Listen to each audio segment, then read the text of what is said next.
All right, hey everyone. I want to talk about Trump's beautiful bill. I figured I'd do this as an impromptu live to kind of start a discussion here. I kind of been thinking about the bill. It has so much deficit spending. It's going to increase our deficit spending by $2 trillion. We're only bringing in five. We're going to spend seven.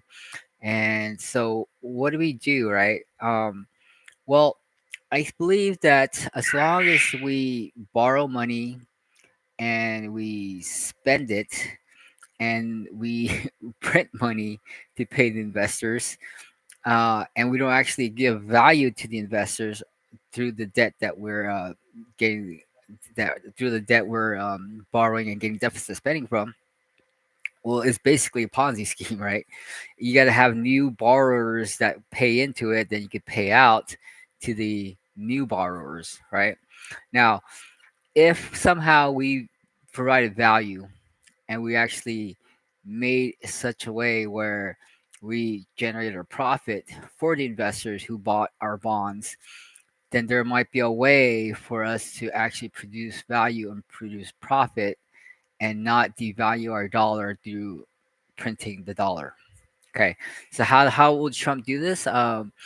He's kind of hinted at the sovereign wealth fund, which consists of other investments into our own market and stocks and whatnot, real estate maybe, or precious metals. Even Bitcoin is one of them. Okay. Now, of course, he needs to raise the debt ceiling, uh, or at least increase the debt ceiling to $5 trillion so that he has the flexibility to use that money and buy assets and invest in it in things that generate profit. Okay. Now, if a president doesn't do that and uses that deficit spending to buy things and spend things that don't generate profit, then you continually devalue the dollar and you continually have to perpetuate the Ponzi scheme of printing more money to pay off the investors. Okay, because there's less and less investors coming in to buy bonds, and the dollar is weakening because of that. Okay, now I believe that Trump comes from an entrepreneurial background. He comes from an investment background with real estate, where they do the same thing with real estate. They use debt to buy assets. The assets get printed into oblivion, that then increases the real estate price. Then he borrows from that, buys more assets, do it again, ride the wave. Okay.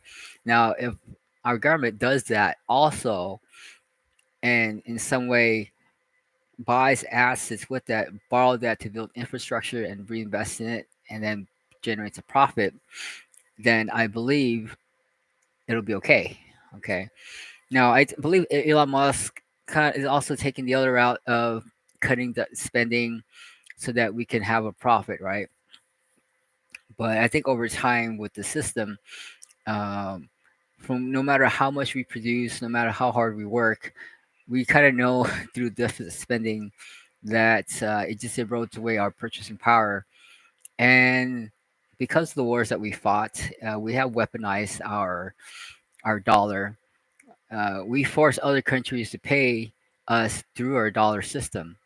So because of that, our military has to win, military has to enforce, and our military has to, be the protector, or so they can charge people the protection fee, and for people to use our dollar to enslave them and their people.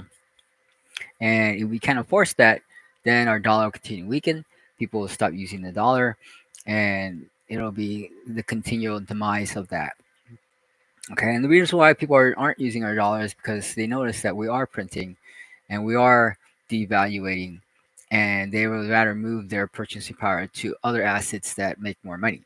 Okay, so our country needs to strengthen our dollar through buying investments, through wise decisions, and not spend it on tanks and bullets and whatnot, and then generate nothing out of it. I mean, if you're gonna take over, Iraq or whatnot, take it over and or Afghanistan, and if there's resources there, pull those resources out. That's the profit from the war, not just abandoning all the equipment and everything else, just to leave it there without even thinking about what you're doing, which is a total waste, right, of lives, money, and resources. Okay, so Trump's a beautiful bill. I know he's cutting Medicare, all this other stuff, and realigning it to the rich, they call it, right? But I think if they are able to indoctrinate,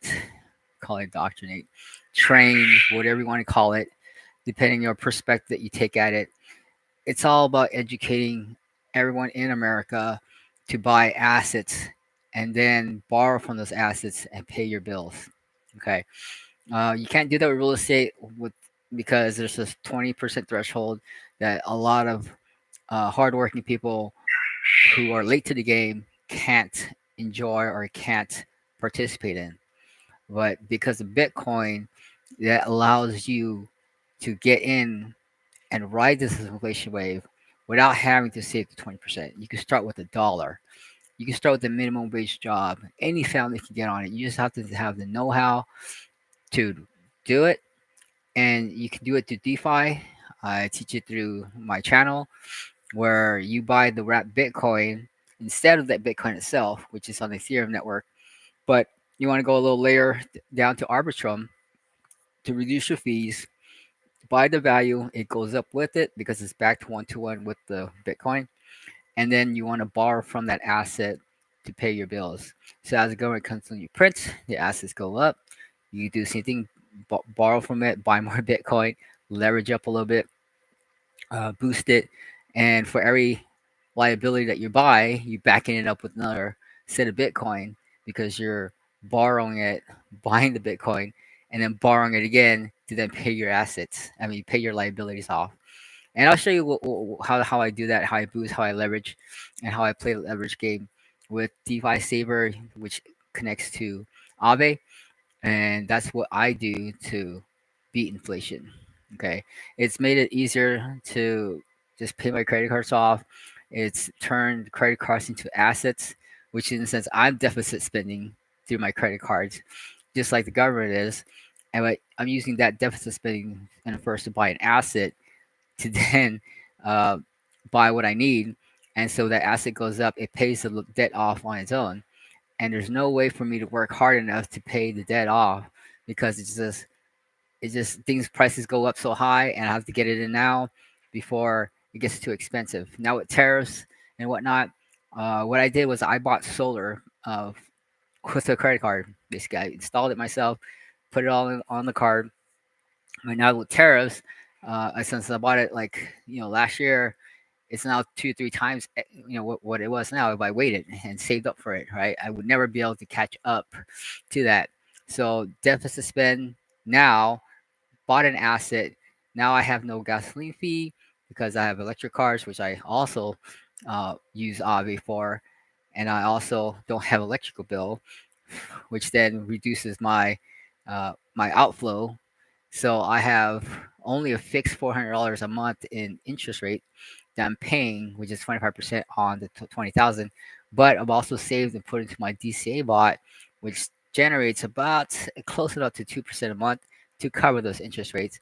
And so now I have interest rate covered. I can pay it off right away, but I'm using it as an asset to my DCA bot to then trade on its own passively to pay the credit card payments. Okay, so then I'm bringing in more, so I could buy more Bitcoin with that, and then borrow that out to refinance in a sense, pay down the credit cards as Bitcoin's pumping up to 116, 118 now, and yeah, continue doing that. And if Bitcoin price drops, right, DeFi Saver will save you from getting liquidated. It'll sell what it needs to sell, so you can sell on the way up, but I'd rather just hold on the way up and keep borrowing from it as it keeps climbing up, right?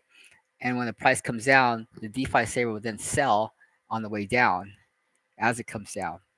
Okay, because you don't know when it's gonna come down, and if you sell too early, you kind of miss out. So I'd rather ride it all up and then have a thing where it sells on the way down, And if it comes back up, great.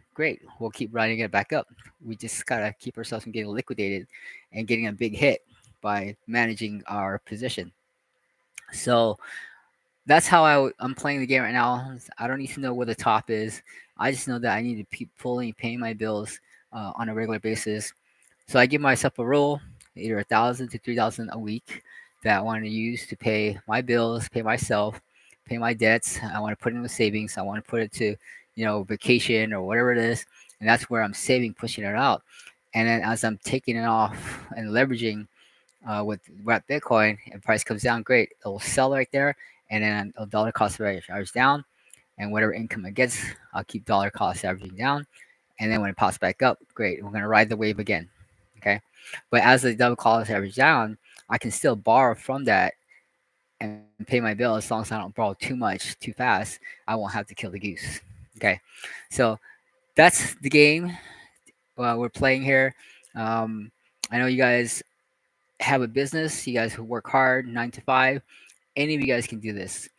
I really don't have a 9 to 5 right now. I just have a little e-commerce store that sells rings on Friends of Irony. That's our store here.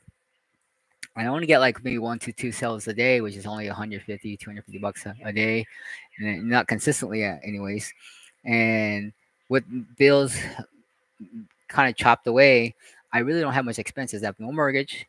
I really only have car insurance, um, water bill, property taxes, HOA, and groceries probably.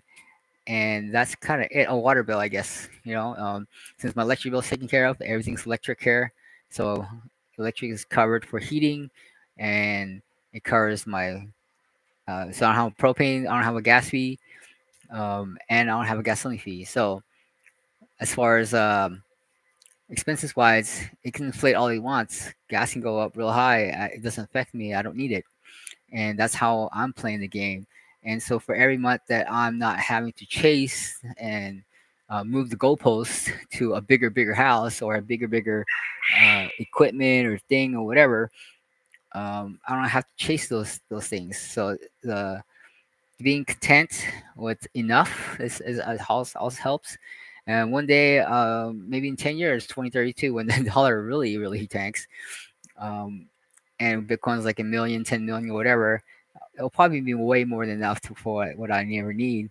Then we'll kind of relax a little bit, uh, maybe get some land, maybe grow some food, get some cattle, a working farm of some sort, a compound, um, some land somewhere to kind of bug out if things get crazy out there. And I think there will be a great divide between rich and poor. And I think it's just a matter of educating the poor.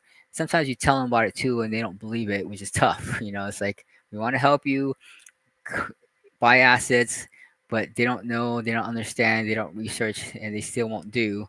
And then they fight, and then there's a civil war, and then it's like, dude, come on, like move on to what the rich are doing, learn what they're doing, and the rich wants to, I want to teach you guys too, and I'm sure they want to do the same, but you guys won't do what they say, and you guys won't follow. So the rich will lead, and the poor gets angry, and they just want handouts, and then that's where socialism happens and whatnot.